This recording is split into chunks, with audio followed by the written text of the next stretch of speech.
Hello दोस्तों, आज हम काव्य दोष के बारे में पढ़ेंगे।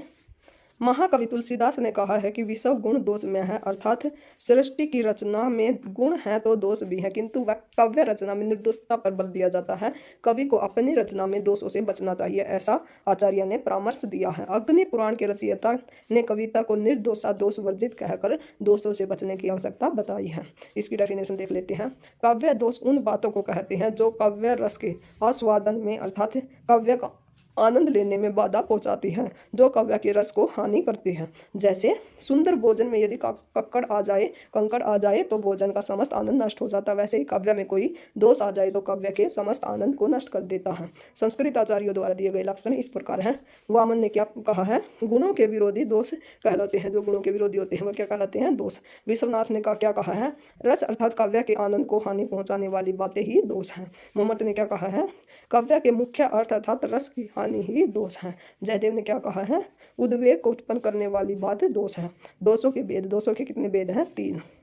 शब्द दोष या पद दोष, वह दोष जो किसी शब्द में हो, शब्द को थोड़ा बदल देने से या पर्याय शब्द द्वारा बदल देने से शब्द दोष दूर हो जाता है। क्षण भर रहा उजाला में, यहाँ उजाला में शब्द में जयुत संस्कृति अर्थात व्याकरण विरुद्ध दोष है। तात्पर्य यह है कि उजाला में का प्रयोग व्याकरण के नियमों के विरुद्ध है। खिले फूल सब गिरा दिया है, यहाँ फूल बहुवचन है और गिरा दिया एक वचन है, अतः यह व्याकरण के विरुद्ध दोष है। गिरा दिया है के स्थान पर गिरा दिए हैं कर देने से दोष दूर हो जाएगा। यहाँ गिरा दिया है शब्द दूषित नहीं है, पर फूल शब्द के साथ आने से दूषित है। वाक्य दोष, वाक्य दोष कैसे होता है? जो दोष वाक्य के अनेक शब्दों में या वाक्य की रचना में हो। प्रथम प्रकार का वाक्य दोष दूषित शब्दों को बदल देने से और द्वितीय प्रकार का वाक्य दोष वाक्य रचना को बदल देने से दूर हो जाता है। मंदिर अरद अवधि हरि बदी गई, हरि आहार चली जात। इसमें मंदिर अरद और हरि आहार का पक्ष और मास अर्थ सहज ही ध्यान में नहीं आता, अतः क्लिष्ट दोष है। दो शब्दों में दोष होने से यह वाक्य दोष हुआ। इसमें दूषित शब्दों को पर्याय शब्दों में बदल देने से दोष दूर हो जाएगा। अमानुषी भूमि अबानरी करऊ, वक्ता का अभिप्राय है कि भूमि की अमानुषी मनुष्यों से हीन और अबानरी बंदरों से हीन कर दूंगा, पर उक्त चरण में शब्द योजना ऐसी है कि अमानुषी मनुष्यहीन भूमि को बानरों से हीन कर दूंगा, यह अर्थ ध्यान में आता है। इस प्रकार वाक्य में शब्द योजना दूषित होने से यहाँ वाक्य दोष हुआ। यहाँ अमानुषी शब्द को भूमि के बाद कर देने से दोष दूर हो जाएगा। अर्थ दोष, जो दोष अर्थ से संबंध रखता है। अर्थ दोष शब्द या शब्दों को पर्याय शब्द में बदल देने पर ही बनता है। दृश्य बड़ा था चारू, मंजू सुंदर मनमोहन। यहाँ मंजू सुंदर और मनमोहन का वही अर्थ है जो चारू का, अतः यहाँ अर्थ की पुनरुक्ति हुई है और पुनरुक्त नामक दोष है। इन शब्दों को पर्याय शब्दों में बदल देने पर भी दोष बना रहेगा। इनके अतिरिक्त रस दोष और अलंकार दोष भी माने गए हैं। वस्तुतः ये दोनों अर्थ दोष ही हैं। दोष परिहार, दोष सदा ही दोष नहीं होते, कभी कभी वे निर्दोष भी हो जाते हैं और कभी कभी तो वे गुण भी बन जाते हैं। अनुकरण में सभी दोष निर्दोष होते हैं। अनुकरण के अतिरिक्त कुछ विशेष स्थितियों में कोई दोष निर्दोष हो जाते हैं और अन्य स्थितियों में गुण बन जाते हैं। कुछ दोष अनुकरण के अतिरिक्त कभी निर्दोष नहीं होते, ऐसे दोषों को नित्य दोष कहते हैं। जैसे संयुक्त संस्कृति, कर्म आदि दोष कब निर्दोष या गुण होते हैं, इसके लिए आगे दोषों की सारणी देखिए। प्रमुख दोषों का विवेचन। संयुक्त संस्कृति दोष, जब व्याकरण विरुद्ध व्याकरण की दृष्टि से दूषित शब्द या शब्दों का प्रयोग किया जाए तो संस्कृति का आशय यहाँ व्याकरण से है। क्षण भर रहा उजाला में, यहाँ उजाला में के स्थान पर उजाले में होना चाहिए। राजे विराजे मख भूमि में, यहाँ राजे के स्थान पर राजा होना चाहिए। उमड़ते पड़ते सर्ववृंद थे, उमड़ते पड़ते थे शब्द दूषित है, उमड़े पड़ते थे होना चाहिए। खिले फूल सब गिरा दिए, इसमें गिरा दिया के स्थान पर गिरा दिए होना चाहिए। निकट अति अनूठे नीप फूले फलों के, नीप फूले फलों के स्थान पर फूले फले नीपों के होना चाहिए। श्रुति कटुत्तम दोष, जब कानों को उद्वेगजनक ब्रस वर्णों वाले शब्द या शब्दों का प्रयोग हो। मूर्धन्य वर्ण और संयुक्त वर्ण साधारणतः पुरुष और श्रुति कटु होते हैं। कब की इक टक टक डटी रही डटिया अंगुरिन दारी, यहाँ श्रृंगार रस के प्रसंग में टवरक के पुरुष वर्णों वाले शब्दों इक टक डटी डटिया का प्रयोग कानों को उद्वेगजनक है। पावन पावन पद वंदन करके प्रभु तब कर्तार्थ मिले मुझे, यहाँ कर्तार्थ शब्द करण कटु है, अर्थात ये कानों को कड़वा लगने वाला है। शीतल शीतल छाया सांस्कृतिक सूर्य है। उर्मिला जल निश्चल प्राण पर सतदल। यहाँ पर वीर रोदर आदि के प्रसंग में श्रुति कटु शब्दों का प्रयोग दोष नहीं वरन गुण माना जाता है। अप्रतीत तत्व दोष, जब ऐसे शब्द का प्रयोग किया जाए जो उस अर्थ में किसी विशेष शास्त्र में ही प्रयुक्त होता हो। तत्व ज्ञान पाकर हुए आशय दलित समस्त, यह आशय का विपरीत अर्थ वासना है, पर इस अर्थ में यह शब्द योग शास्त्र में ही प्रयुक्त होता है। इसका यह अर्थ योग शास्त्र में ही प्रसिद्ध है। हिय तल बसी दुख देत है, ये तेरे अनुभव, यहाँ अनुभव का अर्थ चेष्टाएं हैं, पर इस शब्द का अर्थ अलंकार शास्त्र में ही परिभाषित शब्द के रूप में प्रसिद्ध है, परंतु यह इसका साधारण अर्थ नहीं है। क्लिष्टता दोष, जब अर्थ सहज ही समझ में न आए, अर्थ समझने के लिए बहुत माथापच्ची करनी पड़े, तो वहाँ पे क्लिष्टता दोष होता है। हेम सुतापति वाहन प्रिय, तुम इसमें रति ने फिर। इस पंक्ति में हेम सुतापति वाहन शब्द का अर्थ सहज ही ध्यान में नहीं आता। हिमालय की सुता पार्वती के पति शिव के वाहन अर्थात बैल अर्थात मूर्ख। मंदिर अरद अवधि हरि बदी गए, हरि आहार चली जात। कृष्ण मंदिर के अर्ध भाग की अवधि बताकर गए थे, पर सिंह के आहार बीते जा रहे हैं। यहाँ मंदिर अरद का अर्थ 15 दिन और हरि आहार का अर्थ महीना सहज ही समझ में नहीं आता। मंदिर का आधा अर्थात एक पक्ष अर्थात 15 दिन, हरि अर्थात सिंह का आहार, मास अर्थात मास। ये और उदाहरण देख लेना। लंकापुरी पति को जो बराता तासु प्रिय नहीं आवती। लंकापुरी का पति अर्थात रावण, उसका भाई कुंभकर्ण, उसकी प्रिय अर्थात निंद्रा। सारंग ले सारंग चलो, सारंग पुगो आए, सारंग सारंग में दियो, सारंग सारंग माए।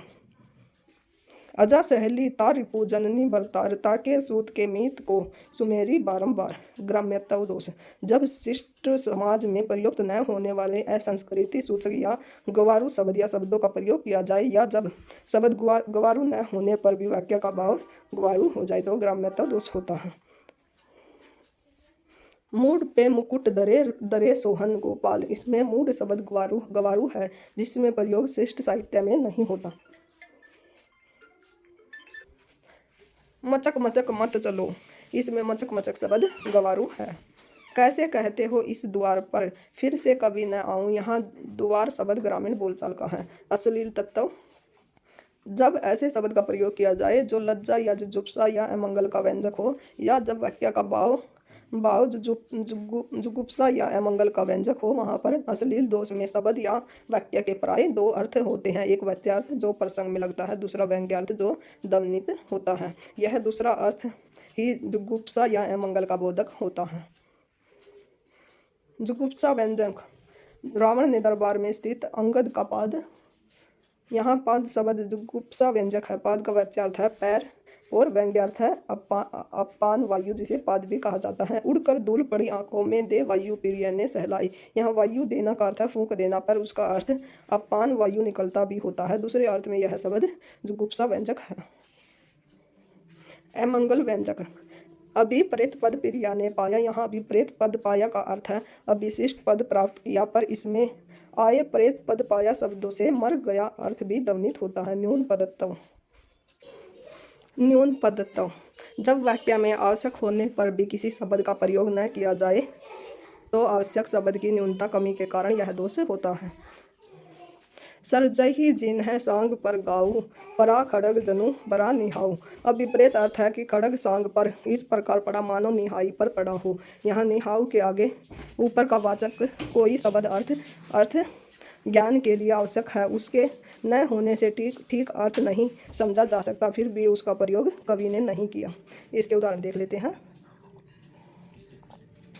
उत्तम मध्यम नीच गति पाहन सिकता पानी, प्रीति परीक्षाति हुन की बैर बीती कर्म जानी। उत्तम मध्यम और अधम जनों की प्रीति कर्म से पत्थर रेत और जल के समान होती है, और उनका बैर इसके विपरीत अर्थात कर्म से जल रेत और पत्थर के समान होता है। यहाँ ऊपर बनी हुई रेखा शब्द अर्थ को ठीक से समझने के लिए आवश्यक है, पर कवि ने उनका प्रयोग नहीं किया।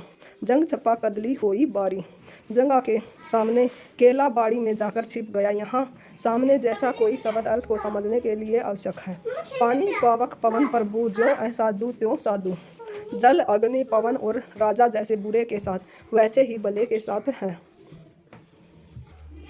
यहाँ असाधु और साधु के प्रति और सात जैसा कोई शब्द अर्थ समझने के लिए आवश्यक है, पर उनका प्रयोग नहीं हुआ है। जब वाक्य में अनावश्यक शब्द का प्रयोग किया जाए अर्थात अपेक्षा से अधिक शब्द का प्रयोग हो तो यह दोष होता है। मन मेरा स्फटिका आकृति निर्मल रहे सदा गुरुदेव। स्फटिक आकृति निर्मल का अर्थ है स्फटिक मणि के समान निर्मल। इस अर्थ को देखने के लिए स्फटिक निर्मल शब्द ही पर्याप्त है, अतः आकृति शब्द अनावश्यक या अधिक है। लिपटी पुहुम पराग में सनी सेद मकरंद। यहाँ पुहुम शब्द अधिक है और पराग तो पुहु पुष्प का ही होता है, यहाँ तक बहु अधिक पद शब्द है। अकर्म तत्व। जब वाक्य में शब्द का कर्म वाक्य रचना की दृष्टि से दूषित या अनुचित हो। अमानुषी भूमि अबानरी करो। भूमि को मनुष्य और बानरों से हीन कर दूंगा। यहाँ अमानुषी शब्द भूमि के पूर्व नहीं किंतु पीछे आना चाहिए, अन्यथा यह अर्थ निकलता है कि मनुष्यहीन भूमि को बानरों से रहित कर दूंगा। सीता जी रघुनाथ को अमल कमल की माल पिहराई जनु सबन की हृदयावली भोपाल। यहाँ की विभक्ति प्रत्यय भोपाल शब्द के बाद आना चाहिए। थी सरव में अधिक मंजुल मधुकारी जादू बरी मुर्किला पति राधिका की। यहाँ पति और पति शब्द राधिका के बाद आना चाहिए। घंटों लेके जननी हरि को गोद में बैठती थी। यहाँ जननी हरि शब्द में हरि शब्द जननी के पूर्व होना चाहिए। संस्कृत के साहित्यकारों ने अकर्म दोष केवल निपात शब्दों के अनुचित कर्म में ही माना है। दुष्कर्मता दोष। जब कर्म शास्त्र अर्थात लोक की दृष्टि से दूषित या अनुचित हो। मारुत नंदन मारुत को मन को खगराज को वेग लजायो। खगराज अर्थात गरुड़ का वेग मारुत पवन से अधिक पर मन से कम होता है, अतः खगराज का उल्लेख मन के पूर्व होना चाहिए, अन्यथा जब मन के वेग को लज्जित कर दिया तो फिर खगराज के वेग का उल्लेख व्यर्थ है। राजन देहु तुरंग मोही अथवा देहु मतंग तुरंग की अपेक्षा अधिक मूल्यवान होता है, अतः पहले मांग मतंग की होनी चाहिए, तो तुरंग नहीं देता वह मतंग कैसे देगा। पुनरुक्त। जब अर्थ की पुनरुक्ति हो, जब वही बात दूसरे शब्दों में फिर कही जाए। दृश्य बड़ा था रम्य मंजू सुंदर मनमोहन। यहाँ मंजू सुंदर और मनमोहन आवश्यक है, क्योंकि वे रम्य शब्द के अर्थ की ही पुनरुक्ति करते हैं। मूर्छी परिशुद्धि नाही, मूर्छित होना और शुद्ध नहीं रहना दोनों का एक ही अर्थ है, तो यहाँ अर्थ की पुनरुक्ति है। कोमल कथन सभी को बातें अच्छे लगते मधुर वचन। कई बार शब्द की पुनरुक्ति काव्य की शोभावृद्धि करके पुनरुक्ति प्रकाश अलंकार का कारक भी बन जाती है। हत वृंत छंदो भंग। जब छंद के नियमों का पालन न किया जाए, इसमें या तो छंद के लिए नियत मात्राओं या वर्णों की संख्या या गणों की व्यवस्था नियम के अनुसार नहीं होती, यति भंग होता है या गति भंग होता है, या रस के अनुकूल छंद का प्रयोग होता है। तू बेटी जीवन में आई सुख की जोली बरलाई, सच्चे सुख की झलक बावली तूने प्रथम दिखाई। ये ताटक छंद के 2 चरण हैं। ताटक छंद के प्रत्येक चरण में 16 और 14 की यति में 30 मात्राएं होती है। ताटक छंद में कितनी मात्राएं होती है? 30। यहाँ पहले चरण में तो मात्राएं ठीक है, पर दूसरे चरण में 16 और 12 की यति में 28 मात्राएं हैं। इस प्रकार दूसरे चरण में मात्राओं की संख्या नियम के अनुसार नहीं है। प्यारे के पाँव मुख मुरली नाद जैसा उन्हें पा। यहाँ चरण मंदाक्रांता छंद का है, जिसमें 4, 6 और 7 की यति से 17 वर्ण होते हैं। यहाँ चौथा वर्ण पा, जिसमें पहली यति पाँव शब्द के बीच में पड़ती है। छंद में यति शब्द के बीच में नहीं पड़नी चाहिए, इससे यति भंग दोष होता है। इस प्रकार इस उदाहरण में यति के नियम का पालन नहीं किया गया। ये और उदाहरण दिए गए हैं। दो समाज निमिराज रघुराज नहाए प्रात। ये दोहे के 2 चरण हैं। यहाँ पहला चरण रघु पर समाप्त होता है, जिसमें रघुराज शब्द टूट जाता है। आधा पहले चरण के साथ पढ़ा जाता है और शेष आधा दूसरे चरण के साथ। यह भी छंद के नियम के विरुद्ध है। इसमें अर्थ को शीघ्र हृदयगम करने में बाधा पहुँचती है। ये चौपाई छंद का उदाहरण देख लेते हैं। राम लक्ष्मण चले वनवासा। यहाँ चौपाई छंद का चरण है, जिसमें 16 मात्राएं होती है। इस चरण में मात्राएं तो पूरी हैं, पर यह चौपाई की बात ही नहीं पढ़ा जा सकता। इसमें चौपाई की गति नहीं है, इस प्रकार यहाँ गति भंग दोष है। गति छंद के प्रवाह या लय को कहते हैं। प्रत्येक छंद को अपनी गति होती है, जो उसे वह छंद बनाती है। श्रृंगार छंद में भी 16 मात्राएं होती हैं और चौपाई के चरण में भी 16 मात्राएं होती हैं, पर दोनों की गति अलग अलग होती है। इसी प्रकार श्री गीतिका और सार दोनों के चरण 28 मात्राओं के होते हैं, पर दोनों की गति सर्वथा भिन्न होती है, जिससे उनकी तुरंत पहचान लिया जाता है। कई एक छंद कुछ रसों के लिए उपयुक्त और दूसरों के लिए अनुपयुक्त होते हैं। रस के अनुपयुक्त छंद में उस रस का वर्णन करने में ही हतवरित दोष होता है। जैसे कटका या पंचामर वीर रस के उपयुक्त छंद हैं, वे श्रृंगार के लिए उपयुक्त नहीं है। 2 दक छंद हास्य के लिए उपयुक्त है। उसमें श्रृंगार का वर्णन किया जाए तो प्रतिकूल प्रभाव होगा। इसी प्रकार भैरवी छंद वीर रस के लिए अनुपयुक्त है।